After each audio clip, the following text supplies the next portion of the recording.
हरे राम राम राम हरे हरे, हरे कृष्णा कृष्णा कृष्णा हरे हरे, हरे राम राम राम हरे हरे, हरे कृष्णा कृष्णा कृष्णा हरे हरे, हरे राम राम राम हरे हरे, हरे कृष्णा कृष्णा कृष्णा हरे हरे, हरे राम राम राम हरे हरे, हरे कृष्णा कृष्णा कृष्णा हरे हरे, हरे राम राम राम हरे हरे, हरे कृष्णा कृष्णा कृष्णा हरे हरे, हरे राम बोलो लवकर या म्हणा, हरे कृष्णा कृष्णा कृष्णा हरे हरे, हरे राम राम राम हरे हरे, हरे कृष्णा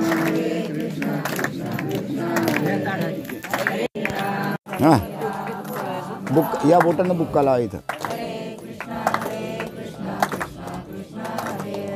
हरे राम राम राम हरे हरे, हरे कृष्ण कृष्ण कृष्ण हरे हरे, हरे राम राम हरे हरे, हरे कृष्ण कृष्ण कृष्ण हरे हरे, हरे राम राम राम हरे हरे, हरे कृष्ण कृष्ण कृष्ण हरे राम राम हरे हरे, हरे कृष्ण कृष्ण कृष्ण हरे हरे, राम राम हरे हरे, हरे कृष्ण कृष्ण हरे हरे, हरे राम हरे हरे, हरे कृष्ण कृष्ण हरे, पुंडलिक वरदे हर विठ्ठल श्री ज्ञानदेव तुकाराम, पंढरीनाथ महाराज की जय, माऊली ज्ञानेश्वर महाराज की जय,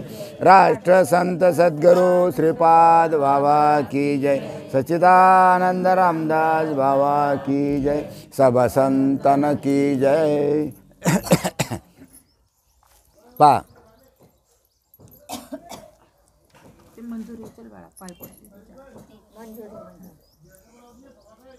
आज आळंदमध्ये झालेला एकादशीच्या दुसऱ्या दिवशीचा हा कार्यक्रम. काल फक्त सत्संग झाला, हरिपाठ झाला आणि आज सत्संगाने शिल्लक काय हा कार्यक्रम होणार आहे. बरोबर आहे.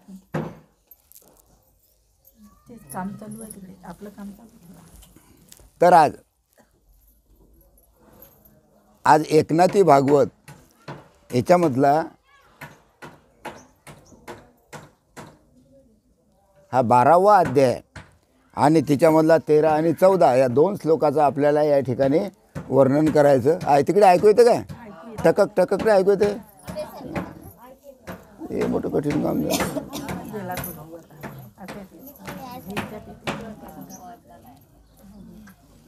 हां, तर या ठिकाणी तुम्हाला सांगितलेलं आहे भागवत हे भगवंतानं उद्धवाला सांगितलेलं आहे आणि एकनाथ महाराजांनी लिहून ठेवलेला आहे.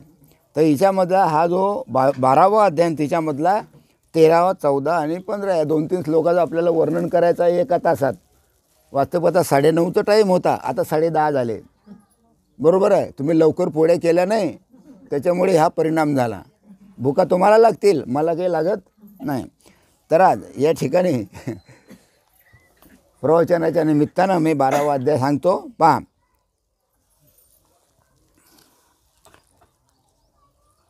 उद्धवा भगवंत सांगतात कोणाला?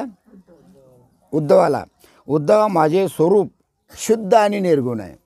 भगवंताच्या स्वरूपात कोणत्याही प्रकारचा डाग नाही, कलंक नाही. भगवंताचं स्वरूप हे कसं आहे? शुद्ध निर्गुण आहे. म्हणजे तिच्यामध्ये सत्वगुण, रजोगुण, तमोगुण ही 3ही गुण नाहीत. बरोबर आहे. म्हणजे मायेचा अंश शुद्ध भगवंताच्या स्वरूपात नाही. माया अलग आहे आणि भगवंताचं स्वरूप अलग आहे. माया ही आकाराला आलेली आहे आणि भगवंत हा निर्गुण निराकार आहे. माया कशी आली? आकाराला आली. मग तुमचे जेवढे आकार आहे, डोळे, हात, पाय, नाक, डोळे, उंदरे, बांद्रे, चपटे, नकटे, काय आहे सर्व आकाराला आलेले. हे सर्व काय आहे? अरे हे सर्व मायाच आहे का नाही? माया. आणि तुमच्या आतमध्ये असलेलं जे स्वरूप आहे हे कसं आहे? निर्गुण आणि निराकार आहे. आत्मस्वरूप, तुमच्या आतमध्ये असलेलं आत्मस्वरूप निर्गुण आणि निराकार. ते दिसते काय? हातपाय, नाक, डोळे दिसतील, पण ते आत्मस्वरूप दिसते काय? ते दिसत नाही. गुरुकृपेशिवाय, अनुभव आल्याशिवाय त्याचा अनुभव येत नाही. काहींना ते दिसतही नाही, मग ते नाही काय आहे, पण त्याचा अनुभव महत्त्वाचा आहे. अनुभवातून जाणं महत्त्वाचं आहे. तर या ठिकाणी सांगितलेलं की भगवंत सांगतात की माझं स्वरूप निर्गुण आहे, निराकार आहे, मी शुद्ध निर्गुण आहे. वेद म्हणून जितके आहे तेवढे सर्व त्रिगुणात्मक आहे. वेद, ऋग्वेद, यजुर्वेद, सामवेद, अथर्ववेद, एवढे वेदाचे पुस्तक आहे. वेदांताचा अभ्यास अतिशय कठीण आहे. तो चांगल्या विद्वान माणसांना सुद्धा चकवतो. एवढेच नव्हे, संतांना सुद्धा तो चकवतो. बरोबर आहे. कारण वेदानुसार चालणं हे अतिशय कठीण आहे. बरोबर आहे. कारण ते त्रिगुणात्मक आहे. एके ठिकाणी हाव सांगितलेला आहे, एके ठिकाणी नाही सांगितलेलं आहे. म्हणजे माणसाला फसवलं, कारण ते त्रिगुणात्मक आहे. वेद हे त्रिगुणात्मक आहे. सत्वगुण, रजोगुण, तमोगुण हे 3 गुण वेदाच्या ठिकाणी आहे, पण भगवंताच्या ठिकाणी हिच्यातला एकही गुण नाही. कारण तो त्रिगुणात्मक नाही, तो त्रिगुणातीत आहे. म्हणजे त्रिगुणाच्या पलीकडे आहे. म्हणजेच तो निर्गुण आणि निराकार आहे. म्हणून त्या वेदाची जी प्रेरणा ती माझ्या प्राप्तीला असमर्थ आहे. वेदानं जी प्रेरणा दिली, वेदामध्ये जी लिहून ठेवलेलं आहे ते माझ्या प्राप्तीला समर्थ नाही, असमर्थ आहे. वेदसुद्धा माझ्यापर्यंत आणू शकत नाही. बरोबर आहे. मग वेदसुद्धा माझ्यापर्यंत पोचू शकत नाही. म्हणजे वेदसुद्धा तिथपर्यंत पोचले काय? भगवंताच्या शुद्ध निर्गुण निराकारापर्यंत वेदसुद्धा पोचले नाही. बरोबर आहे. का? कारण वेदानं सुद्धा भगवंताचं स्वरूप जाणलं नाही. आता का जाणलं नाही? कारण वेद झाले त्रिगुणात्मक, भगवंत झाला त्रिगुणाच्या पलीकडे. त्याच्यामुळे वेदानं सुद्धा भगवंताला जाणलं नाही. मग जाणलं नसेल काय? भगवंताला जाणलं, पण इकडे तिकडे नका पाहू, काही पाहू नका, तिकडे कधी पाहिलं नाही. वेदानं सुद्धा भगवंताला जाणलं, पण भगवंताच्या स्वरूपाचं वर्णन वेद करू शकला नाही. अनुभव घेतला, पण वर्णन करू शकला नाही. कारण त्या वेदार्थाने श्रुती, स्मृती आणि अनेक प्रकारची कर्मे वेदानं करून घेतले आपल्याकडून.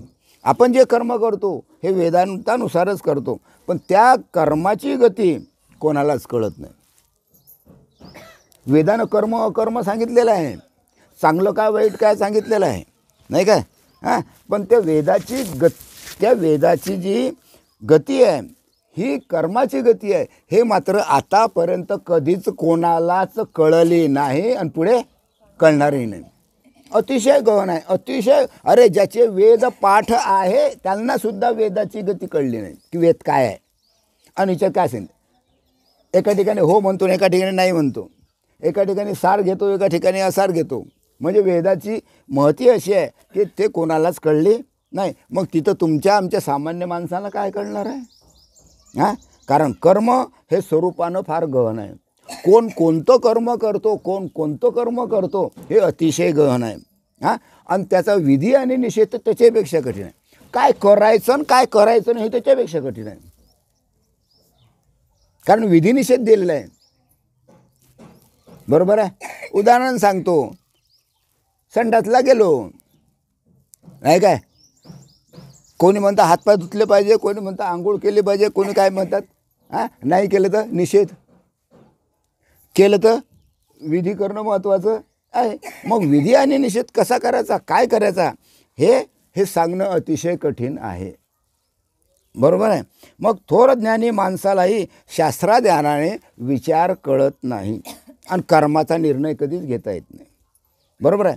मग या कर्मामध्ये तुम्ही जे जे कर्म करता, या कर्मामध्ये काही कर्म प्रकृतीचे आहे आणि काही कर्म निवृत्तीचं आहे. दोन प्रकारचे कर्म आहे, एक प्रवृत्तीचं कर्म आणि एक निवृत्तीचं कर्म. बरोबर आहे.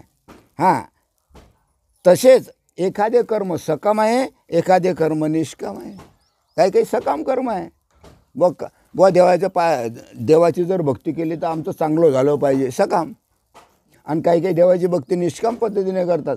आपलं कर्तव्य आहे भगवंताची भक्ती करणं, मग करा. निष्काम, कोणत्याही प्रकारची कामना नाही. बरोबर आहे. असं हे कर्माचं जे स्वरूप आहे हे कसं आहे, अद्भुत आहे, विलक्षण आहे, आश्चर्यकारक आहे, ते सांगता येत नाही. हां, आणि ते साधकाच्या अंगावर येऊन पडते. बाकीच्या आळंदमधले सोडा, काही घेणं नाही आपल्याला. साधकाच्या अंगावर येऊन, तुम्ही सर्व कोण आहे, तुम्ही सर्व कोण आहे, साधक आहात, साधक. मग विधी निषेध तुमच्या अंगावर येऊन पडते. कारण कर्म म्हणून जितके आहे तेवढे सर्व अविद्यात्मक आहे. जे जे कर्म करता, जे जे कर्म आहे हे सर्व अविद्यात्मक आहे. अविद्यात्मक म्हणजे अज्ञानी वृत्तीची, तिच्यामध्ये विद्याच नाही, तिच्यामध्ये भगवंताच्या प्राप्तीचा मार्ग नाही. कारण वेद हे त्रिगुणातीत आहे आणि साधनरूप वेदांत हा श्रवण करण्यासारखा आहे. ज्या वेदामध्ये साधनं सांगितलेलं आहे हा साधनरूप वेदांतच ऐकण्यासारखा आहे. ऋग्वेद, यजुर्वेद, सामवेद, अथर्ववेद हिच्यामध्ये भगवंताच्या प्राप्तीचा मार्ग ज्या वेदामध्ये सांगितलेला आहे तेच फक्त ऐका, बाकीचं सोडून द्या. और आम्हाला वेदच माहीत नाही, वेदाचं नावच माहीत नाही, बुवा कधी वेदाचं नावच सांगत नाही, काय काय काय सोंग सुरू आहे जगात रे बाबा. काय कळेल, कधी कळेल, कळणारच नाही. जसे आले तसे गेले. काही फायदा आहे काय, काही फायदा आहे, काहीच फायदा नाही. कारण वेदांत हा श्रवण करण्यासारखा आहे, पण तो कोणता कसा श्रवण करण्यासारखा आहे हे मात्र आम्हाला कोणी सांगत नाही. कारण या वेदामध्ये तमोगुणाने कर्मकांड निर्माण झाले. बरोबर आहे. रजोगुणाने उपासना कांड निर्माण झाले आणि सत्वगुणाने ज्ञानकांड निर्माण झाले. आता तीनही प्रकारचे जे कांड आहे, कोणते, कर्मकांड, उपासनाकांड आणि ज्ञानकांड, हे तीनही कांड त्याचा वेदानं निर्माण केलेलं आहे. ह्याप्रमाणे वेद हे त्रिकांडात्मक आहे. पहिली गोष्ट, वेद हे त्रिकांडात्मक आहे, तीनही कांडाचा अभ्यास वेदात आहे. दुसरी गोष्ट, वेद हे त्रिगुणात्मक आहे, म्हणजे वेद हे मायेमध्ये अडकलेले आहे. मग आता ते जर त्रिकांडात्मक आहे, ते जर त्रिगुणात्मक आहे, तर मग वेद तुम्हाला सोडवू शकतील का? बोला बोला बोला. तुमच्या जीवाचा उद्धार करू शकतील का, हा महत्त्वाचा प्रश्न आहे. करू शकणार नाही. कारण तिच्यामध्ये काय लिहिलेलं आहे, अक्षर. आता हे पुस्तक आहे भागवत, हिच्यात काय लिहिलेलं, फक्त अक्षर. मग हे उद्धार करू शकतील काय? नाही. वेद उद्धार करू शकतील काय? नाही, करू शकणार नाही. कारण करण्याकरता काय पाहिजे, वाचा पाहिजे, वैखरी वाचा पाहिजे, बोलणं पाहिजे, तरच उद्धार होईल. हां, मग वेद, शास्त्र, विधाने, विधी हे मूळ अविद्याचं आहे. हे सर्वाचं कारण म्हणजे अविद्या, अज्ञानच आहे. बरोबर आहे. आणि ज्या अविद्येमुळे देहबुद्धी उत्पन्न होते, लक्षात घ्या, ज्या अविद्येमुळे, ज्या अज्ञानामुळे देहबुद्धी निर्माण होते, हे माझे नाक, हात, पाय, डोळे, कान, मी असा मी तसा, बायको पोरस, नवरा बायको, संसार, अमुक टमुक ढमुक. ढमुकच्या पुढे आहे का काही? नाही, कारण ती अविद्याच आहे. मग या अविद्येमुळे आमची देहबुद्धी निर्माण होते, ती त्या माणसाला विधी निषेधात गुंतवून टाकते. असं करा, असं करू नये, असं करा, असं केल्यानं असं होते, असं केल्यानं असं होते. होते का रे? विधी निषेधामध्ये ते गुंतवून टाकते. ह्याकरिता उद्धवा तू खरोखर आधी अविद्या सोडून दे. भगवंतानं गॅरंटी दिली. भगवंताच्या मुखातले शब्द आहे की बाबा रे, तुझ्या ठिकाणी असलेली जी अविद्या ही अविद्या सोडून दे. कारण वेद जर अविद्येमध्ये गुंतलेले आहे तर तुझा उद्धार होणारच नाही. तुला ते विधी निषेध समजणारच नाही. कारण कर्मकांड हे अतिशय गहन आहे. म्हणून तुझ्या ठिकाणी असलेली जी अविद्या आहे ही अविद्या सोडून दे, हे अज्ञान सोडून दे. त्या अविद्येचा संबंध सोडला की विधी निषेध आपोआप सोडल्यासारखे. बरोबर आहे. पण अविद्या म्हणजे काय? आता तुम्हाला पहिलं सांगितलं अविद्या काय सुरू आहे बा. नेमकं अविद्या म्हणजे कोण? देवा तुम्ही तर सांगता अविद्या सोड. पण नेमकं अविद्या कशाला म्हणतात हे काही आम्हाला कळते का तुम्हाला? अविद्या कशाला म्हणतात नाही कळत. मग अविद्या कशाला म्हणतात आणि ते अविद्या कशी सुटल्या जाईल, कशी नाहीशी होईल असं जर म्हणशील ना उद्धवा तर सांगतो. आपल्या कल्पनेचा जो बोध ते अविद्या. आपल्या कल्पनेचा जो बोध ती अविद्या. स्वतःच्या ठिकाणी सकाळी उठल्यापासून संध्याकाळपर्यंत जे कल्पना चालते, जे संकल्प विकल्प चालतात, जे विचार चालतात ते अविद्या. त्याला अज्ञान म्हणतात, त्याला अविद्या म्हणतात. आणि त्या अविद्येमुळे जन्मल्यापासून मरेपर्यंतचा संसार सुरूच आहे, पण कोणाला सोडू वाटत नाही. भाषा कळून राहिली काय? मग जन्माला उठल्यापासून तर संध्याकाळपर्यंत जे आमची कल्पना चालू राहते, जे आमचे विचार चालू राहतात, जी वृत्ती उठत राहते आणि बोलत राहते त्याला अविद्या म्हटलेलं आहे, त्याला अज्ञान म्हटलेलं आहे. बरोबर आहे. आणि तिच्यामुळे विधी निषेध बाधतो. विधी आणि निषेध तिच्यामुळे बाधतो. आम्ही विधी निषेधामध्ये त्याच्यामध्ये जातो. बरोबर आहे. आणि ती टाकून दिली. तुमच्या ठिकाणी असलेली अविद्या नाहीशी केली की बाबा रे, तू स्वतः ब्रह्मरूपच आहे, तू स्वतः भगवंतच आहे, तू स्वतः आत्माच आहे, तू स्वतः परमात्माच आहे. फक्त अविद्या सोड. तुम्ही देवच आहात, सर्व देव आहात. कोण देव नाही? सर्व देव आहे इथं बसलेले.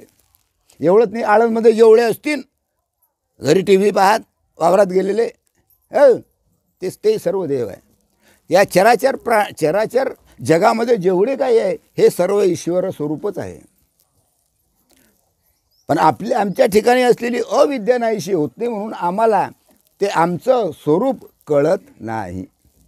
सर का पुढे? बाई सर पुढे, पार इथपर्यंत या. सर का पुढे?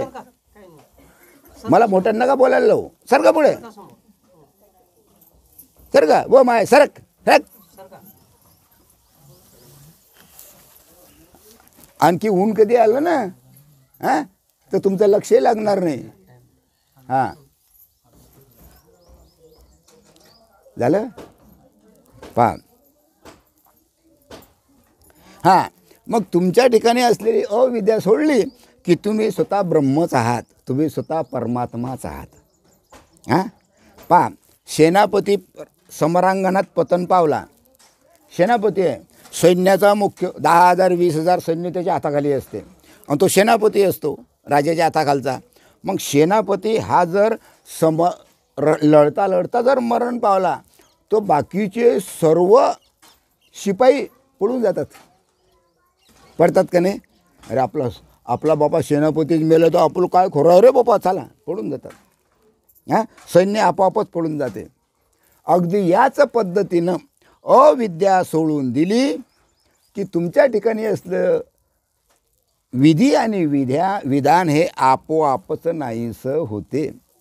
आणि विधी आणि विधान नाहीसं होणं महत्त्वाचं आहे. त्याच्याकरता अविद्या महत्त्वाची आहे, सोडणं महत्त्वाची आहे. पण कधी सुटेल काय सुटेल हे मात्र सांगता येत नाही. म्हणून तुम्हाला सांगतो बाबा रे, नामस्मरण करा, नामस्मरणावर जोर द्या, बाकीचं जाऊ द्या, काय घेणं.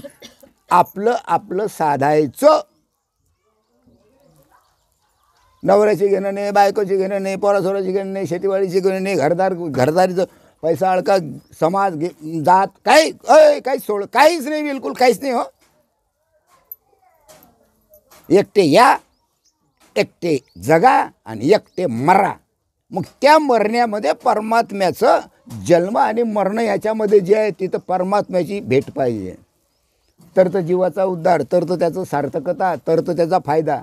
नाही तर उपजले मेले ऐसे किती म्हणजे आहे ना हरिपाठ. अरे किती किती जन्माला आले आणि किती मेले याचा अंदाजच नाही. किड्या मुंग्यासारखे जन्माला येतात, किड्या मुंग्यासारखे चिरळले जातात. अरे काय अर्थ आहे तुमच्या जीवनाचा?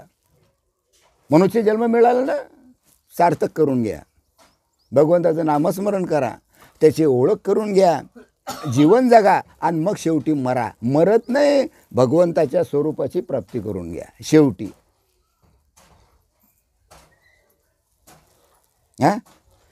मग त्याचा कणात पूर्णपणे कापून टाकलेले असते. घोडे ज्याप्रमाणे रथ चालत नाही त्याप्रमाणे माझ्या स्वरूपाचा निर्णय करून अविद्या टाकून दिली. म्हणजे तिथं विधी आणि विधेचा असा संबंध नाही. बरोबर आहे.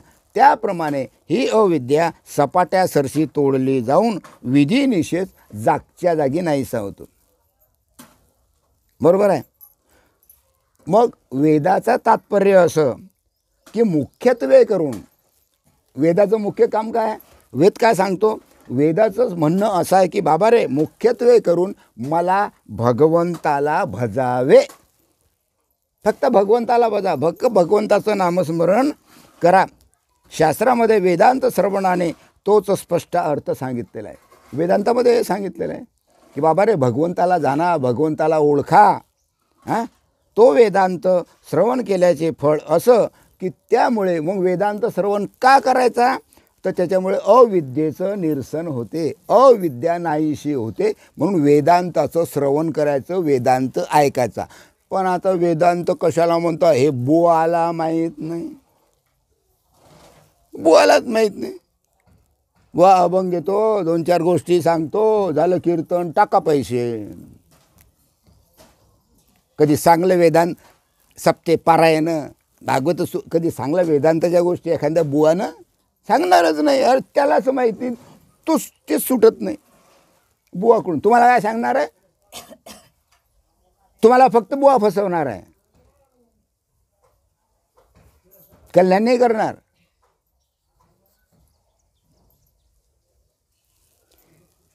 त्या अविद्येचे निरसन कसे करावे हे मात्र समजत नाही.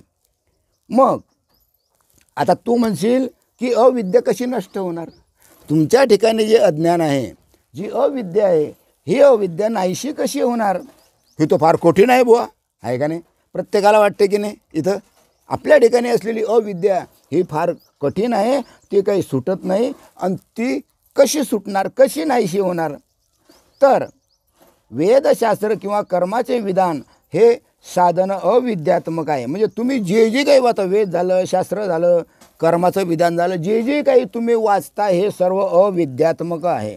म्हणून ती विद्या ती अविद्या नाहीशी करण्याकरता भगवंतानं एकच गोष्ट सांगितलेली आहे. एकच गोष्ट करायचं, मरोस्तर मला जाण, मला शरण ये. एकच गोष्ट करायची. भगवंत काय असता म्हणतात? मला शरण ये, मला जाण, मला ओळख. कशानं ओळख होईल? नामाशिवाय भगवंताची ओळख होणार नाही. नामस्मरण करता करता तुमच्या डोळ्यामध्ये जे अश्रू येतात ते अश्रूच भगवंताचे आहे. लक्षात घ्या, ते प्रेम आहे भगवंताचं. बरोबर आहे? कारण ते प्रेम आणि तुम्ही अलग नाही, एकच आहे.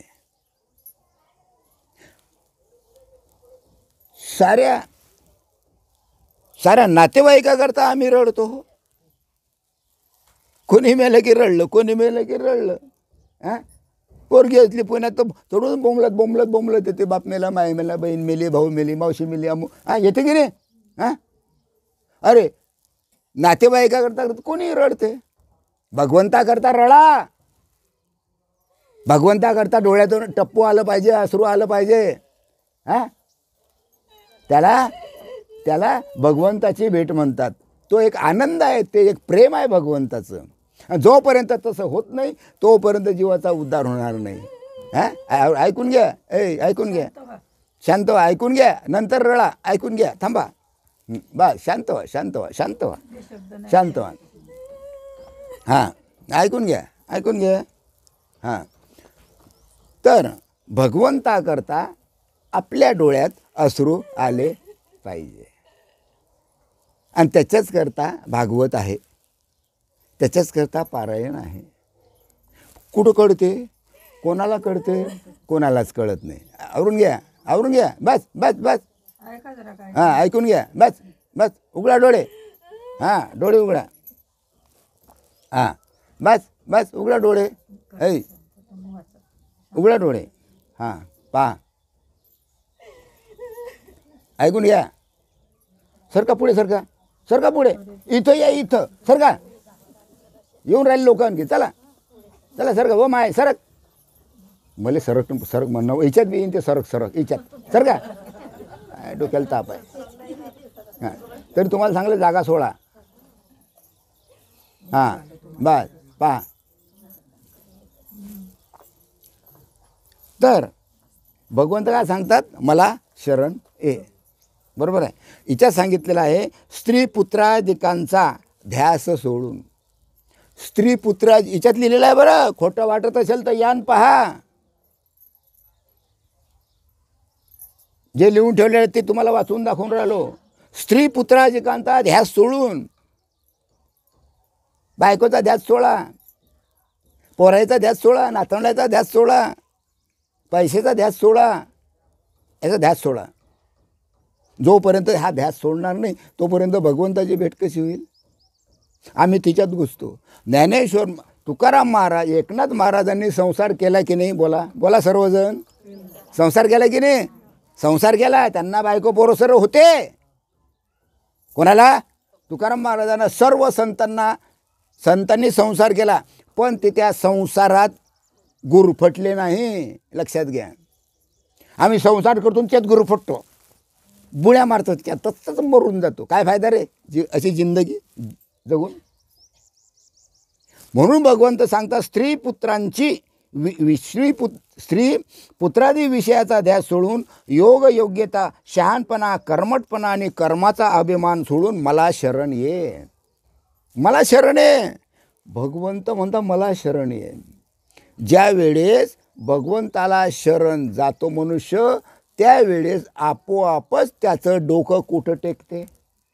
बोलत जा, माऊली पुढे टेकते. टेकते का नाही.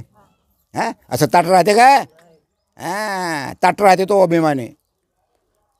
जो देहाभानावर असतो त्याचं डोकं कधीच टेकणार नाही. ज्याचं नामस्मरण करता करता देहभान नाहीसं होते, त्या भगवंताशी तो एकरूप होतो. बरोबर आहे. त्याला म्हणतात शरण येणे. असं शरण आलं पाहिजे. नामाशिवाय तसं होत नाही. त्याच्यानंतर वेदाध्ययन सोडून, वेदाचा अभ्यास बी नको करू बाबा, तुला टाईम नाही. कारण हे कलियुग आहे. या कलियुगामध्ये टाईम नाही. लक्षात घ्या. सत्ययुग, त्रेतायुग, द्वापरयुग याच्यामध्ये 1000 वर्ष, 500 वर्ष, 200 वर्ष असं आयुष्य होतं. आता 100 वर्ष आयुष्य नाही. हे कलियुग आहे. भगवंताला माहीत आहे कलियुगामध्ये लोकांना वेळ भेटणार नाही. एवढ्या मोठ्या सुखसोयी आहे. ऐका, वेळ 5 मिनिटही वेळ नाही. ऐका, वेळच नाही. मग भगवंत म्हणता कशाला वेद अध्ययन करता, कशाला बाबा दिवस गमवता, शास्त्र कशाला वाचता, काही जरूरत नाही. हे बा, वेदाध्ययन सोडून, शास्त्र सर्व सोडून, प्रकृतीचा आणि निवृत्तीचा मार्ग सोडून मला शरण ये, भगवंत सांगतात. मग भगवंताला शरण जाणं महत्त्वाचं आहे. बाकीचं काही नाही केलं तरी चालेल. हां, द्रव्य आणि मान याच्या चेष्टा सोडून, ज्ञानीपरा आणि प्रतिष्ठा, मान प्रतिष्ठा मी मोठा सर्व सोडून द्या. कारण ती अविद्याच आहे, ते अज्ञानच आहे. ते तुम्हाला विधी निषेधामध्ये गुंतवणारं आहे. कारण तुमच्या ठिकाणी अहंकार आहे, मी पण आहे, मीच, मला सर्व समजते. सोडून द्या. अनेक प्रकारच्या विद्या सोडून मला ईश्वरांना शरण ये. अनेक प्रकारच्या निष्ठा तुमच्या ठिकाणी असतील ते सोडून दे आणि मला शरण ये. आता निष्ठा प्रत्येकाची अलग अलग आहे. कोणाची गुरुवर निष्ठा आहे, कोणाची जगदंबेवर निष्ठा आहे, कोणाची बुवावर निष्ठा आहे, कोणाची भागवतकारावर निष्ठा आहे, कोणाची गजानन महाराजावर निष्ठा आहे, कोणाची देवीवर निष्ठा आहे, कोणाची श्रीकृष्णावर निष्ठा आहे, कोणाची रामा. भगवंत सांगतात की सर्व निष्ठा सोडून दे आणि मला शरण ये. निष्ठा फक्त एकावरच ठेव. बरोबर आहे. वैदिक आणि लौकिक आचार सोडून दे. काही लौकिक आचार वैदिक आचार काही जरूरत नाही हो त्याची. तांत्रिक आचार सोडून दे, मला शरण आहे. आणि म्हणजे एवढं ज्या वेळेस होईल त्या वेळेस तुला माझं आत्मसुख मिळेल. माझं आत्मसुख मिळेल. कारण तो आत्मा तुमच्या आतमध्ये आहे. त्याचा आनंद तुम्हाला होईल. तुम्हाला आनंद आत्म्याचा झाला म्हणजे तुमच्या डोळ्यात अश्रू येतील, हातपाय थरथर कापतील, गडबड लोडसान, हसणे रडणे, बरोबर अंगावर रोमांच होणे, कंठ दाटून येते, डोळ्यात पाणी येणे. ज्या वेळेस आत्मसुखाची प्राप्ती होईल त्यावेळेस असं होईल. म्हणून म्हणतो, सांगा बुवा कधी रडला का कीर्तनात? बोला. अरे बोला नाही, इतके जण बसले. भागवतकार कधी रडला का भागवतात? बोला. रडला असेल. दाटू माटू.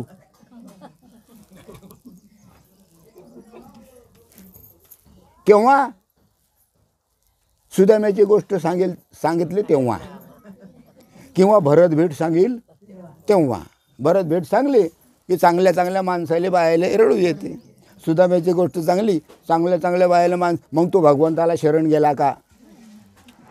बुवा रडतो, बाया रडतो, भगवंताला शरण गेला नाही. लक्षात घ्या, फसवणं आहे ते. खरं खरं रडू बेंबीच्या देठापासून येते. त्याला खरं रडणं म्हणतात. आणि नामाशिवाय रडू येत नाही. आता त्याचा अनुभव तुम्हाला काल आला. ज्यांनी नाम घेतलं, ज्यांना अवस्था झालं ना, त्यांना तो विषय कळला ना. आता याच्या पुढे तो विषय कळणार आहे. जसं जसं येईल. फक्त आम्हाला इथं आलो की खाऊ घालत जा, हे बाकीचे कामं करायचे नाही काय. आता काय होते, प्रश्न असा आहे की आम्ही तुमच्या घरी येतो. आता काल आलो, आता आज काय झालं, स्वयंपाक पाणी हे ते जेवणं खावणं. मग आता समजा जे जेवायला येतील ते जेवायला येतील, बाकीचे काय म्हणतील आपल्याला जेवूच नाही, मग कशाला सत्संग ऐकायचा आहे का नाही? असं होते का नाही? मग त्याच्याकरता काही नाही, आम्ही दोघं जण येऊ, मस्त जो करायचं ते खाऊ घाला आम्हाला दोघायलाच, बाकी कोणालाच नाही. सरळ सांगायचं 8 वाजेला सत्संग आहे. सर्वांनी 8 वाजेला बंद्या गावात सांगायचं 8 वाजेला सत्संग आहे. मग सर्व येतील का नाही? कारण जेवणाचं राहील काय? मग जेवणाचा पसारा करायचं नाही याच्या पुढे. आता खातो म्हणा मी, काही चिंता फिकीर करू नका. बरोबर आहे. नाही बरोबर आहे ना. काही असं वाटतं ना की बा आपल्याला सांगितलं नाही यांनी, मग कसं का प्रवचनाला जायचं? प्रवचनाला जाणं म्हणजे पुन्हा आणखी खाणं आलं होते का नाही? असं त्याच्याकरता हे करायचं नाही. याला पळायचं नाही. तुम्हाला वाटलं सरळ आम्हाला बोलवायचं की बा या दिवशी तुम्ही तुमचं रिकामपण काय, मग या दिवशी या. फक्त एक काम करा, तुम्ही आम्हाला ॲटो पाठवायचं नाही, ॲटोनं नेऊन द्यायचं. कारण एस टीमध्ये आमच्याकडून जमत नाही चढणं उतरणं. बरोबर आहे, समजलं काय? आणि पावसाळा सोडून, पावसाळ्यात काही खरं नाही. तुम्ही तुमच्या कामात राहतात ते काही मेळ बसत नाही. कोणी बोलवा, फक्त ॲटो पाठवायची आणि ॲटो हे करायची. वातावरण फक्त चांगलं पाहिजे. आता लक्षात राहील. म्हणजे हे विषय तुम्हाला आणखी डबल पुन्हा समजून सांगल्या जातील. मग त्या बुवाला तुम्हीच विचारा, बुवा महाराज असं कसं सगळं. मग नाही, त्या बुवानं सांगितलं तुम्ही काय म्हणायचं, बुवा खोटं बोलून राहिले तुम्ही, द्यायचं नाही. अरे त्या बुवापेक्षा 7 पटीनं आपण ज्ञानी आहोत, लक्षात घ्या. कारण तुम्हाला आता ज्ञानेश्वरी आणि भागवत कळणार आहे, हरिपाठ कळणार आहे. बरं, मग मला शरण आले म्हणजे तुला माझं आत्मसुख मिळेल. कारण कुलाचा उच्चपणा सोडून, मी या कुळाचा आहे, मी या जातीचा आहे, भगवंत म्हणतो सोडून द्या.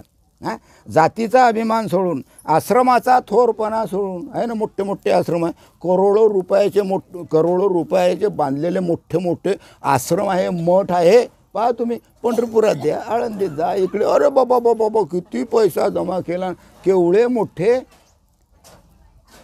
मठ बांधले, केवढी मोठी कोट्यावधीची संपत्ती या मोठ्या मोठ्या महाराजांनी जमा केली.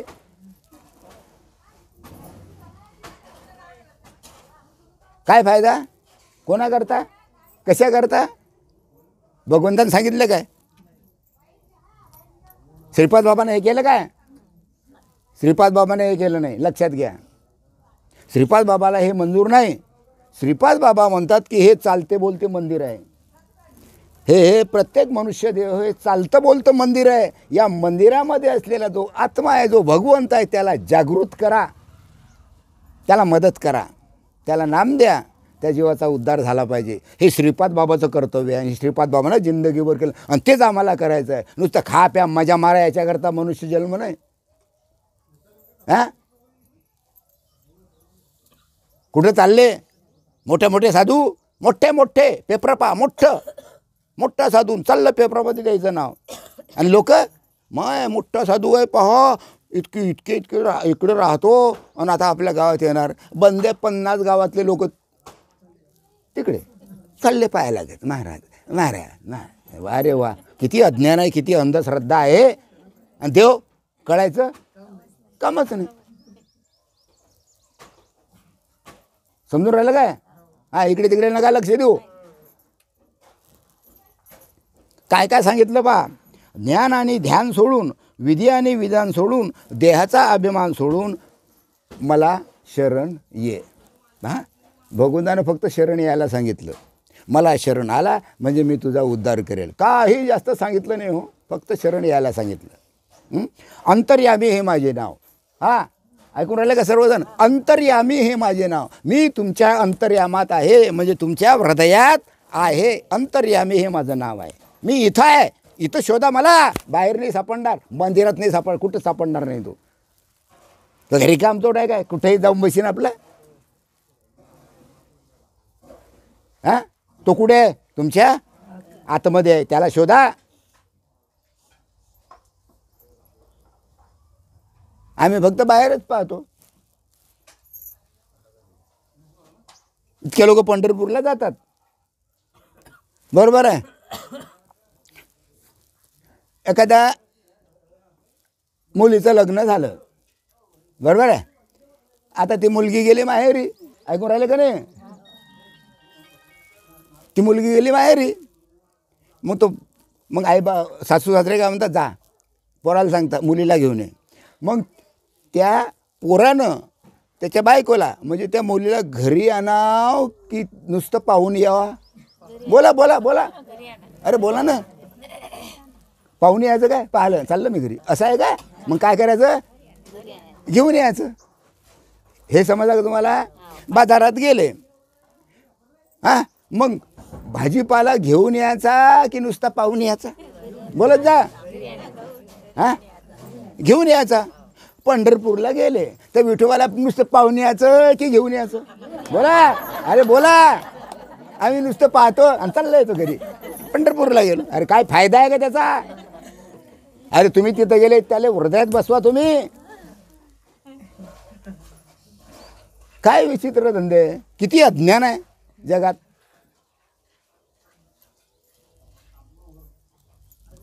समजलं काय? मग भगवंत कुठे आहे? अंतर्यामी, म्हणजे तुमच्या आतमध्ये आहे, त्याला शोधा. बरोबर आहे. अंतर्यामी हे माझे नाव, कारण मी मुख्यत्वे करून हृदयाचा भाव जाणणारा आहे. तुमच्या हृदयात मी आहे आणि तुमच्या हृदयातला भाव मी जाणतो. तुम्ही खरोखर अवस्थेला बसतात की ढोंग करता हे मी पाहतो. खरोखर मनापासून नामस्मरण करता की नाही हे मी पाहतो. भगवंत म्हणतो, हां, अरे मी तुमच्या आतमध्येच आहे, काही चिंता करायची नाही, मी आहे ना. मग घ्या नामस्मरण. काही होत नाही या देहाचं, काही होत नाही. गडबड लोळेल आपोआप जागेल, आपोआप जागेल. काही होत नाही त्यानं, कोणी असो का नसो, काही होत नाही. कारण तो भगवंत कुठे आहे? तुमच्या देवभानावर आणणारा कोण? तोच. अरे तुम्ही जर त्याचं, कारण नाम आणि भगवंत दोन्ही एक की अलग? दोन्ही एक की अलग? एकच. नाम आणि भगवंत दोन्ही एकच. मग तुम्ही जर त्याचं नामस्मरण करून राहिले तर तुम्हाला देवभानावर आणणारा कोण? तोच. मग त्याच्यावर विश्वास ठेवा, म्हणजेच नामावर विश्वास ठेवा. हां, डोळे उघडा, डोळे उघडून पाहता. अरे डोळे उघडून पाहता, हे जे दिसते सर्व नाशिवंत आहे ना. काय पाहता या सडेल वस्तूकडे? हे सर्व नाशिवंत आहे. जे जे डोळ्यांनी दिसते सर्व नाशिवंत आहे. कठीण आहे रे बाबा, लय कठीण आहे. काय सांगितलेलं आहे? आतमध्ये पहा. तुम्ही शब्दांच्या योगाने कधी जाणल्या जात नाही. मात्र ममत्व सोडून परब्रह्माच्या ठिकाणी श्रद्धा ठेवली पाहिजे. ममत्व सोडा आणि त्या भगवंताच्या ठिकाणी श्रद्धा ठेवा, म्हणजे तुमचा उद्धार झाल्याशिवाय राहणार नाही. उद्धवा, सर्व त्यागातील त्यागीपणा कसा असतो त्याचे लक्षण आता भगवंत सांगतात. सर्व अभिमान सोडावा, हे त्यागाचं लक्षण. अहंकार जर असेल त्याचा काही फायदा नाही. मीपणा असेल त्याचा काही फायदा नाही. तुमच्या ठिकाणी असलेला जो अहमपणा आहे, मीपणा आहे, हा सोडून द्या. हे मुख्य लक्षण आहे. कारण सर्व अभिमान सोडून मला शरण आले असता मग तुला जन्म मरण कोठले? अरे तुमच्या ठिकाणी असलेला अहंकार सोडून द्या. तुम्ही जर तुमच्या ठिकाणचा अहंकार सोडला तर मग तुम्हाला कशाला जन्म मरण आहे? तुम्ही जन्मतही नाही, मरतही नाही. तुम्हाला त्या भगवंताच्या प्राप्ती, सायुज्यता, मुक्ती मिळते. बरोबर आहे. आणि माझ्या प्रतापाने तू तरशील, हे लक्षात ठेव. गॅरंटी दिली भगवंतानं. ही माझ्या प्रतापानं म्हणजे माझ्या नामस्मरणानं तू तरशील, हे मी गॅरंटी देऊन सांगतो. पण भगवंताची गॅरंटी कुठं पाहिलं? खरं असेल का खोटं असेल? खरं का खोटं? हा बुवा काय सांगतो काय नाही. आपू तो गण पारायण सप्ते केले, भागवत केले, आणि हा बुवा काय सांगून राहिला? हां, कारण काय? अहंकार. मला सर्व माहीत आहे, मला सर्व येते. जमणार नाही. बरं, तुला शरण येण्याकरता काय गिरी कंदरात जाऊन बसावे, हिमालयात जाऊन बसावे, का डोंगरात जाऊन बसावे, का एखाद्या झोपडीत पाहावे, तुला कोणत्या कोणत्या दिशेने ढुंढावं हे आम्हाला कळत नाही. कारण मनुष्य कसा आहे, सामान्य आहे. बिचाराला काय करावं काय नाही. पहिली गोष्ट तर टाईम नाही. एकूण तेकून थोडासा टाईम मिळतो, बिचारा येतो सत्संगामध्ये, आहे का नाही. मग तुला आम्ही भगवंता, तू तर अंतर्यामी आहे, मग तुला ढुंढायचं कुठं? आणि तुला अंतर्यामी असल्यामुळे तुला कसं ढुंढायचं? बरोबर आहे. तुला राहायला कुठे एखादं गाव नाही आहे काय, की बा या गावात भगवंत आहे, चला आपण दर्शन घेऊन, असं आहे का काही? असं आहे काही? भगवंत इकडे आहे का असं? पण इतका सोपी झाला देव आता. सर्वच ठिकाणी बसेल आहे. जिकडे पासा तिकडे देव, जिकडे गावात गेलं तिकडे देव, तिकडे देव, चारही बाजून देव.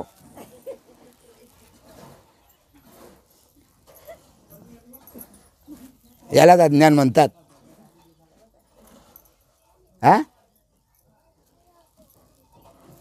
आहे का भगवंताला राहण्याचं ठिकाण? नाही. अरे तो तुमच्या आतमध्ये आहे, आणि तू पाहता कुठं? हां,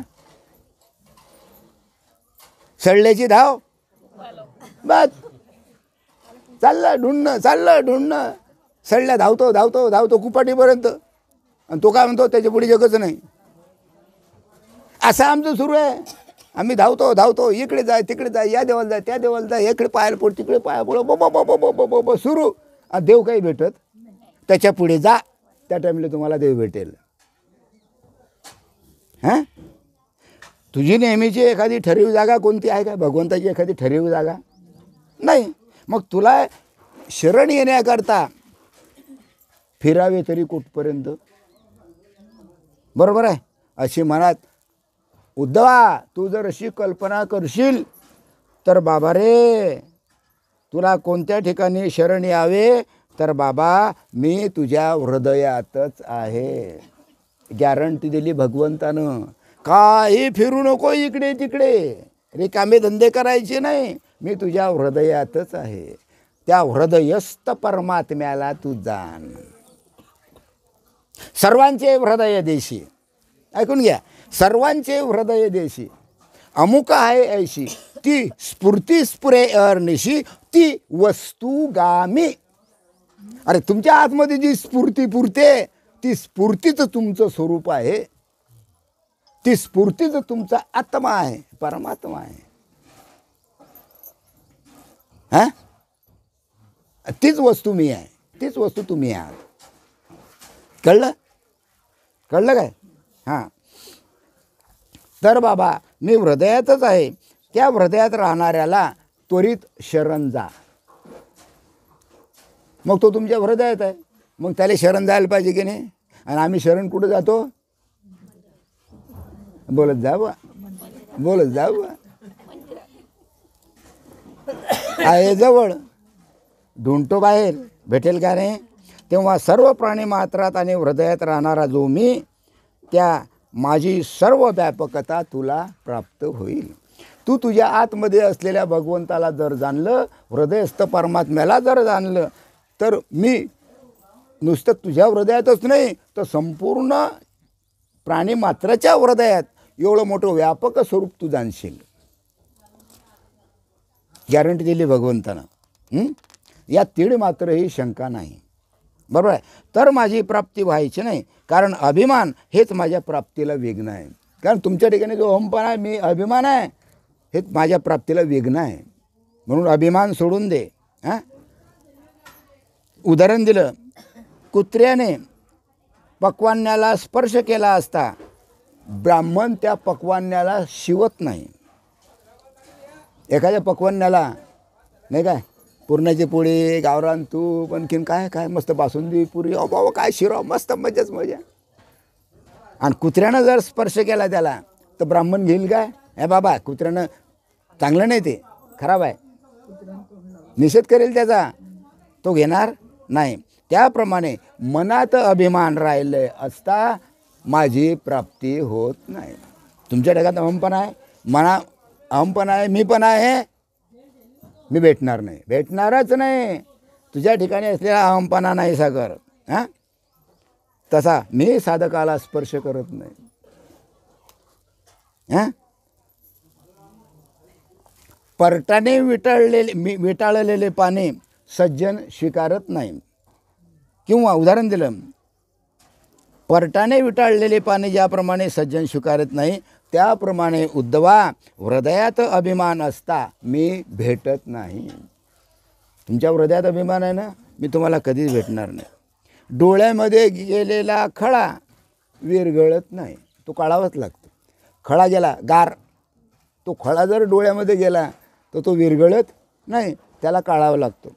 डोळ्यामध्ये गेलेला खळा विरघळत नाही, जखमेत शिरलेले भाल्याचे टोक जिरत नाही, मोत्यात टाकी शिरत नाही, खिरीत सराटा चालत नाही. हे माहीत आहे तुम्हाला? आणि चांगलं चांगलं हे माहीत आहे तुम्हाला, बाकीचं सोडा. खिरीत सराटा चालते काय? नाही नाही चालत असेल ना, एखादं चालते काय? नाही. खिरीत सराटा चालत नाही, त्याप्रमाणे उद्धवा माझ्यामध्येही अभिमान शिरत नाही. माझ्यामध्ये अभिमानच नाही. आणि असा निरभिमानी भक्त, निरभिमानी साधक मला पाहिजे. हे झालं त्यागाची खूण. बरोबर आहे. ह्याकरिता अभिमान सोडून मला हृदयस्थाला शरण आलास. अभिमान सोडून मला हृदयस्थाला शरण आलास. कुठे आहे तो? हृदयात आहे. हृदयस्थाला शरण आला तर उद्धवा देवकीची शपथ मी तुझा उद्धार करेल. बोला, याच्या व्यतिरिक्त भगवंत काय बोलणार आहे? किती लोकांना कळलं? किती बुवाला कळलं? जर हृदयस्थाला तू शरण आलास तर देवकीची शपथ घेऊन सांगतो की मी तुझा उद्धार करेल. भगवंतानं गॅरंटी दिली. तुम्हाला कोणाची गॅरंटी पाहिजे? आम्हाला देऊ नाही पाहिजे, आम्हाला बुवाच चांगला, बुवा बुवा जसं म्हणेल तसं, भागवतकार जसं म्हणेल तसं. भागवतकार खोटं बोलणार नाही, बोलल्याशिवाय राहत नाही. काय लक्षात येऊन राहिलं का मी काय बोलून राहिलो होतं? हे डोक्यात ठेवा, महिनाभर टिकलं पाहिजे. मग भगवंतानं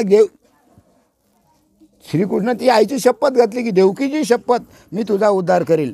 पण तू म्हणशील की तुला तर 2 माया आहे, तुला तर 2 माया आहे.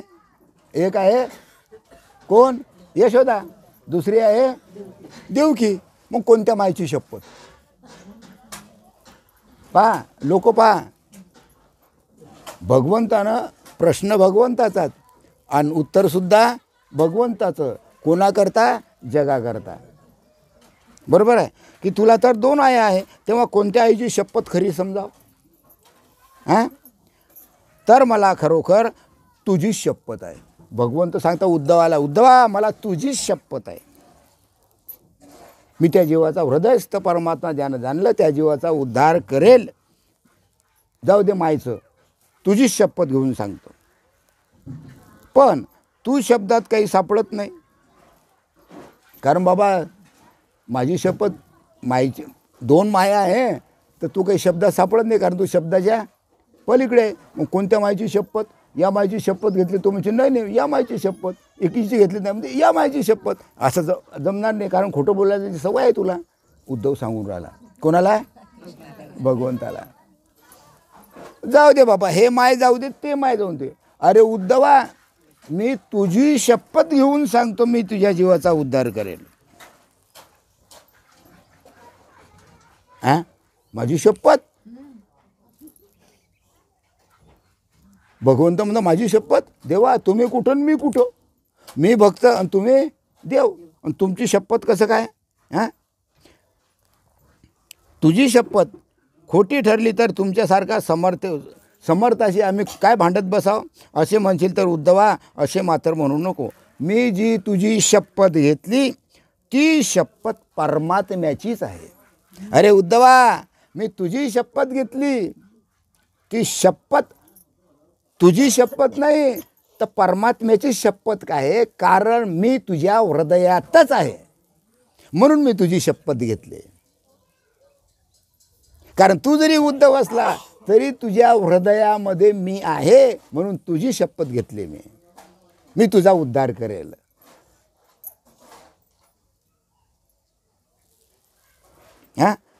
ती सर्वथैव खरी आहे हे समज. तू माझा परिपूर्ण आत्मा आहेस. भगवंत सांगता उद्धवाला, ए बाबा तू माझा परिपूर्ण आत्मा आहेस. तू आत्मा आहे. माझ्यामध्ये आणि तुझ्यामध्ये मेदूपणाचा भेद नाही. मी आणि तू दोन्ही कसे आहेत? सारखेच आहे. त्या तुझी शपथ मी वाहिली ती परमात्म्याची शपथ आहे. त्याला परमात्माचं साक्षी आहे. बेस करे बेस करे बेस करे बेस करे, जाऊ येऊ नको, बेस करे. हां ती परमात्म्याची इजा. ते परमात्मा तत्व हेच थोर साक्षीदार आहे. एका ठिकाणी बैठ तिथं. आता येऊ नको इकडे, मार दे ना. बैठ, शाबास, बसा खाली. याला म्हणतं शहाणं. पण मी सांगितलेल्या सिद्धांताला प्रत्यक्ष वस्तुस्थिती प्रमाण असताना अनबाग तरी कशाला करायची? सर्व भावे एवढं सोडून दे. भगवंत सांगता सर्व भावे तुम्हाला शरण आलास तर आत्ताच्या आत्ताच तरशील. घ्या, केवढी मोठी गॅरंटी दिली भगवंतानं. भगवंत म्हणतात तू मला शरण आला तर आत्ताच्या आत्ताच तरशील. की आता शरण या 20 वर्षानं तरशील. काय चाटता? अरे ऐकी नाही असे. शिवाजी महाराजाच्या काळातलं सांगतो. शिवाजी महाराज कोणत्या बाईला, कोणत्या हातानं बाईच्या अंगाला हात लावला? कोणत्या हातानं बाईच्या अंगाला हात लावला? या हातानं काट, ताबडतोब खांड करायची. आता कोणत्या हातानं बाईच्या अंगाला हात लावला? मग भांडणं होतील, पोलीस स्टेशनमध्ये जाल, मग तिथं कोर्टात जातील, कोर्टात 20 वर्ष लागतील. काय चाटता? काय फायदा रे याचा? न्याय कसा व्हायला पाहिजे? ताबडतोब, उशीर नाही, ताबडतोब न्याय व्हायला पाहिजे. होते का नाही? किती प्रकरणं असे 10 आणि 20 वर्ष चालतात. काय फायदा त्याचा? असं चालू आहे की नाही आता? शिवाजी महाराजांच्या काळात असं होतं काय? ताबडतोब. मग आता असं सुरू आहे, आता असं सुरू आहे, काही फरक नाही. हां हां मग सर्व भावाने तुम्हाला शरण आलात तर आत्ताच्या आता तरशील असे समज. आणि म्हणून म्हटलेलं आहे काय, सद्गुरू वाचवणे काय सापळे ना सोय. अरे पाटणे का तुमच्या? आणि तुम्ही म्हणत नाही. सद्गुरू वाचवणी सापळे ना सोय आणि धरावे ते पाय. मग सद्गुरूचे पाय का धरायचे? आपणासारखे करीती 25-30 वर्षानं. असं आहे का? काय आपणासारखे करीती तात्काळ नाही, काळ वेळ तया लागी. काळ नाही, वेळ नाही, केव्हाही कुठेही ताबडतोब जीवाचा उद्धार.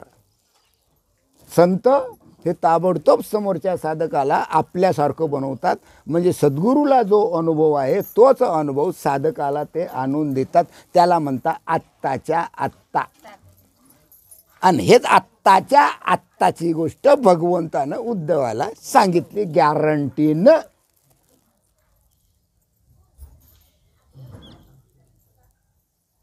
समजून राहिलं काय? झोपायला काय राहिलं? बरं अजून हां फिकर नाही करायची. हां आणि आता दिवस आहे, आता काय फिकर नाही करायची. अजून 2 तास, 2 वाजोस तर फिकीर नाही ना काही. हां बरं.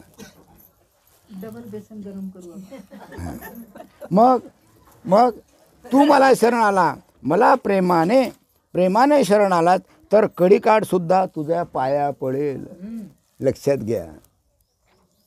तू मला शरण आलास तर कडिकाळ म्हणजे यम सुद्धा तिथं येणार नाही. नाही तर लक्षात घ्या, चांगले आम्ही ज्याला चांगलं होतो तो फार चांगला होता, त्यानं कधीच कोणाचं वाईट केलं नाही. अरे पण यम आला ना, कारण तो भगवंताला शरण गेला नाही ना. जो भगवंताला शरण जात नाही त्याच्याकडे शेवटी मरणाच्या वेळेला यमच येतात. हे लक्षात ठेवा. यम आणि घासतात घेऊन जातात. लक्षात आहे? हां म्हणून नाम हे अतिशय महत्त्वाचं आहे. आता तुमच्याजवळ कधीही यम येणार नाही. कधीही मरा यम येणार नाही, गॅरंटी. येईल तर कोण येईल? आला तर कोण येईल? फक्त सद्गुरूच येईल. ए बाबा तू नाम घेतलं, काही चिंता करू नको, चाल धर माझा हात, चाल मोकळं. भगवंतापर्यंत तोच पोचवेल.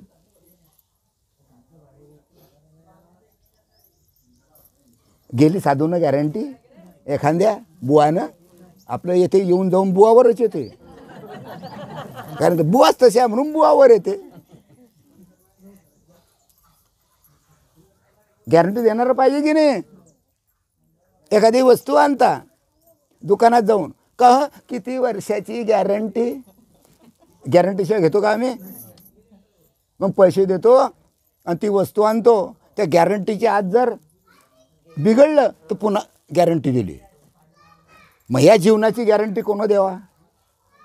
अरे जीवाच्या उद्धाराची गॅरंटी कोण द्या? संतांनी द्यावा. संतांनी जीवाच्या उद्धाराची गॅरंटी दिली की तुझा उद्धार होईल. जा, काही करू नको, काही फिकर नको, फक्त नामस्मरण करत राहा आणि अवस्था अधूनमधून करत राहा. आणि अवस्था करायची आम्हाला फाशी येते.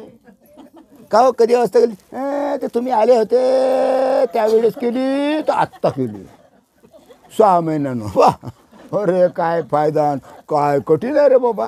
तुम्हाला नाम मिळालं ना, मग अवस्था करत राहा ना. काय अधूनमधून 2-4 दिवसातून करा. आता इथं सत्यभामा बाई आहे, हे बाई आहे, हे ज्या बाया आहे ज्याला अवस्था होता त्याच्या घरी जा. अवस्था केली की घरी चालले जा. 5 मिनिटाचं काम, 5 मिनिटही लागत नाही. आपल्या घरी बसा, सांगायचं घरच्याला मला असं झालं तर असं करा. डोक्यावर थापणी दिली की झालं काम, आपोआप जाग येते. अरे काही होत नाही त्यानं. तोरी लक्षात ठेवत नाही. बसान की नाही मग आज अवस्थेला ह्या बाकीच्या झालं नाही बरं. 2-3 बाया आहे झालं नाही काही हरकत नाही होईल. नाम वाया जात नाही. आज ना उद्या अवस्था होतेच. फक्त काय ठेवायचा भाव ठेवायचा श्रद्धा ठेवायची नामस्मरण करत राहायचं होईल. आज ना उद्या होईल. हां मग मग मला प्रेमाने शरण आलास तर कडिकाडसुद्धा तुझ्या पाया पडेल. मग बिचारे संसाराचे भय किती. मग संसाराचं कामच नाही. संसार आपोआप होतच राहतो. आतापर्यंत संसार होतच राहिले. आमच्या बापदाद्याने संसार केला. आम्ही संसार करून राहिलो. आमचे पोरही संसार करूनच राहिले. अरे संसार हा चालूच आहे. तो करावा लागत नाही. तो आपोआप होतो. संसार आपोआप होतो. परमार्थ हा करावा लागतो. संसार आपोआप होतो. हे किती लोकांना कळलं. काही आता यातून काय तकलीफ संसारात. ओर बाबा बाबा बाबा हे राहिलं ते राहिलं ते राहिलं ते राहिलं आणि गंडारून जातो. काय फायदा. हे राहिलंच. ही इच्छा राहिलीच. अरे काय राहिलीच आणि काय नाही. काय कठीण आहे रे बाबा. किती आदाशीपणा. काय हरकत नाही. तुम्ही आळंदमधले लोक चांगले आहे कारण तुम्ही आळंदी करून टाकले. हां म्हणून तुम्ही फार चांगले आहात. काही चिंता नाही करायची. मग तुझ्याकडे वक्रदृष्टीने पाहण्याची कोणाची छाती आहे. तुमचं संरक्षण करणारं कोण. मग तुमच्याकडे वाईट दृष्टीनं पाहण्याची सवय कोणाची हिंमत आहे. कोणाची हिंमत राहणार नाही. हां तू शरण आलास की तात्काळ तुला माझेच सामर्थ्य प्राप्त होईल. तू शरण आला की माझी ताकद तुझ्यामध्ये येईल. मग कोणी वाकड्या नजरेनं तुमच्याकडे पाहणार नाही. आवरून घ्या. हां तेव्हा संसाराचे वर्म भय नाहीसे होईल आणि कळकाळ तुला कापायला लागेल. कळीकाळ म्हणजे यमसुद्धा थरथर कापायला लागेल. यमसुद्धा राहू द्या यमसुद्धा कापायला लागेल. म्हणजे यमाची सुद्धा टाप नाही. हां उदाहरण तृण अग्नी मिळे कालच सांगलं. समरस झाले तैसे नामे केले. दुसरं सांगू उदाहरण. खाली कापूर वर अग्नी. कापुराचे वाती उजेडायला होती. खाली कापूर दिसतो आणि वर काय दिसतो अग्नी दिसतो. किती झाले हे बा. खाली कापूर वर किती झाले. कापुराचे वाजी उजेडायला होती ठाईचं समाप्ती. आणि तुम्ही थोड्या वेळानं पाहसाल तर कापूरही नाही अग्नी नाही. तसं आपलं आहे. काहीच नाही. त्या भगवंताच्या स्वरूपाशी एकरूप होणे. आणि संतांनी हेच केलं. पापना पुण्य. तुका म्हणे आम्ही झालो अग्निरूप लागो नेदी पाप पुण्य अंगा. पापही नाही पुण्यही नाही. आता आम्ही अग्निरूप झालो. काहीच फिकीर नाही. हां एक तर झालं काय हां थोडं सांग. गवतामध्ये विस्तवाची ठिणगी पेटली की ते अग्नी सर्व अरण्य झाडं काय करते जाळून टाकतो. त्याप्रमाणे शुद्ध अंतःकरणाने तू मला शरण आलात तर संसाराचे अरण्य जाळून टाकशील. तुम्हाला शरण आला तर संसाराचं अरण्य अरे संसारच नाही सर राहू दे संसारच शिल्लक राहणार नाही. हां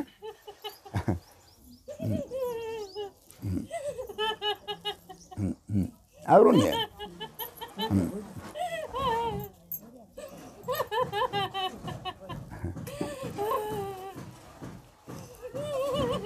आणि याच्याच करता काय असते.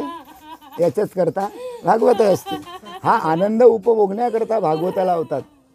पण कोणालाच कळत नाही. आणि तुम्हाला असं झालं भागवतकर काय म्हणून हो काय झालं सोय बाबो. कारण बोलायलाच कळत नाही. तुम्हाला काय सांगणार. हां हां बस भाई आवरून घ्या ऐकून घ्या. हां आवरून घ्या. शांत व्हा हां शांत व्हा आवरून घ्या. हां ऐकून घ्या. शांत व्हा. अरे असं रडू यायला काय पाहिजे.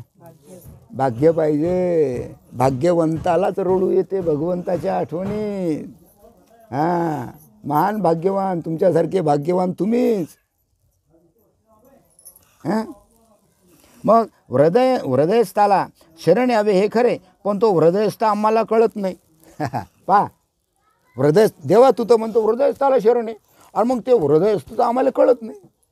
का तू म्हणतो तू मी प्रत्येकाच्या हृदयात आहे, अरे पण तो हृदयस्थ आम्हाला कळत नाही ना. हां, मग त्याचं स्वरूप काय आहे? हां, त्याचं स्वरूप काय आहे? तर हिच्यात उत्तर दिलं, नाम आणि रूप इत्यादिकांचा अभिमान सोडून, नाम आणि रूप इत्यादिकांचा अभिमान सोडून, नाम आणि रूप, हे बा प्रत्येकाला नाव आहे की नाही? इथं बिना नावाचं कोणी आहे काय? नाही, एखादा असेल ना. बिना नावाचं कोणी आहे काय? हां, आहे ना नाव प्रत्येकाला. बरं, रूप प्रत्येकाला रूप आहे की नाही? कोणी नकटं, कोणी चकटं, कोणी उंदर, कोणी बांद्र. पहा प्रत्येकाचे तोंड अलग अलग, नावही आहे रूपही आहे. मग या नाव रूपाचा अभिमान सोडून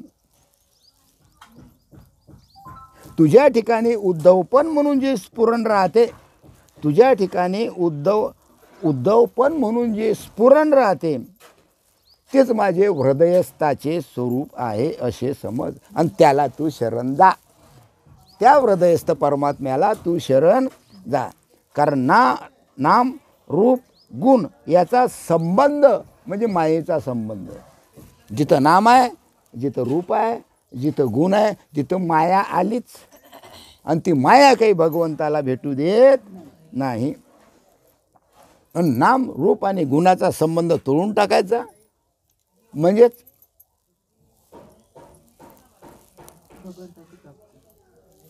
तुम्हाला भगवंताची प्राप्ती होईल. मग हेच माझे हृदयस्थाचे खरे स्वरूप आहे. अशा रीतीने हृदयस्थाची प्राप्ती झाली की सर्व प्राणी मात्रामध्ये तू देवच पाहू लागतील. हृदयस्थ परमात्मा फक्त तुमच्यातच नाही, तर प्रत्येक प्राण्यामध्ये हृदयस्थ परमात्मा आहे. तोच तुमच्या आतमध्ये आहे, तोच तिथं आहे. तुम्ही आणि तो अलग नाही. आता प्रबोध झाल्यानंतर तुम्हाला धीरे धीरे कळेल. आता पुढच्या टाईमला आलं की सर्वेले प्रबोध देऊन टाकू, अवस्था करत राहा. बसा म्हणता बरोबर अवस्था झाली पाहिजे, त्याला प्रबोध भेटेल, नाही तर काढून देईल खोलीच्या बाहेर. झालं हा मग आणखी म्हणतो बाबा ना आम्हाला प्रबोध दिलं तू नाही. हां वो चलने का नाही आपण पास. हां, त्याकरता अवस्थेला बसा. पुढच्या वेळेला सर्वांना प्रबोध देऊन टाकू. कारण आता काही एवढा टाईम नाही आहे. 10 जण हो का 15 जण हो, 15 जणाच्या वर काही दिल्या जात नाही, पण देऊ. हां, म्हणून उद्धव म्हणून वेगळी राहण्याची रिकामी जागाच नाही. त्यावेळी सर्व प्राणी मात्रामध्ये मीच एक भरलेला आहे असे निश्चयाने खात्रीपूर्वक तू लक्षात ठेव की बाबा रे, मी फक्त तुझ्या हृदयात नाही तर प्रत्येकाच्या हृदयामध्ये मी ओतप्रोत भरलेला आहे. 184 योनी जीव योनी जेवढे आहे याच्या हृदयामध्ये डोक्यातला बळला माहीत आहे का तुम्हाला? डोक्यातला बळला ऊ नाही बरं, जू नाही बरं, त्याच्यापेक्षा का लहान काय असते, त्याच्या आतमध्ये हृदय आहे आणि तिच्यामध्ये सुद्धा तो आहे. नाही नसेल काय आहे, कारण सर्व ब्रह्मांडामध्ये तो ओतप्रोत भरलेला आहे. म्हणून त्याला जाणलं पाहिजे नामाच्या द्वारे. जोपर्यंत नाम मिळत नाही तोपर्यंत त्याला जाणलं जात नाही. तोपर्यंत हरिपाठही कळत नाही, भागवतही कळत नाही, ज्ञानेश्वरीही कळत नाही, काही कळत नाही. बुवाच्या तोंडून जे तुम्ही ऐकाल तुम्हाला कळेल, बुवाला नाही कळणार. बुवा फक्त बोलत राहील, देव असा देव तसा, असं करा तसं करा, बुवा बोलत राहील. पण त्याचं वर्म गुह्य कोणाला कळेल? तुम्हाला कळेल. तर आज खाण्याच्या निमित्ताने म्हणजे का भुका लागल्या असतील ना, 9:30चा टाईम सांगितला, 10:15ला सुरू झालं. म्हणजे खरं कोण? आम्ही खरं की तुम्ही खरे? बोला. आम्ही 9:30ला हजर झालो, तुम्ही झाले काय? काय हरकत नाही, ठीक. हां अच्छा, हो लाईट गेली. आम्ही पाहिलं होतं तर रात्री झोपेतून उठलं तर लाईट गेली होती. हां बरोबर आहे, म्हणून उशीर झाला काय? जाऊ द्या, काय हरकत नाही. तर आज आपण द्वादशीच ना, हां द्वादशीच्या निमित्तानं आपण सर्वजण कोणते त्याचं नाव काय हो भाऊ? गजानन हां गजानन भगत नाही का, यांच्याकडे जमलो आता फिकिरीने सत्संग झालेला आहे. सर्वांनी आता शांततेनं जेवणं खावणं करायचे, बरोबर आहे. तर माझी झालेली सेवा सद्गुरू श्रीपाद बाबा यांच्या चरणी मी अर्पण करतो आणि माझे 2 शब्द संपवतो. पुंडलिक वरद हरी विठ्ठल श्री ज्ञानदेव तुकाराम पंढरीनाथ महाराज की जय. माऊली ज्ञानेश्वर महाराज की. राष्ट्रसंत सद्गुरू श्रीपाद बाबा की जय. सच्चिदानंद रामदास बाबा की जय. सब संतन की जय.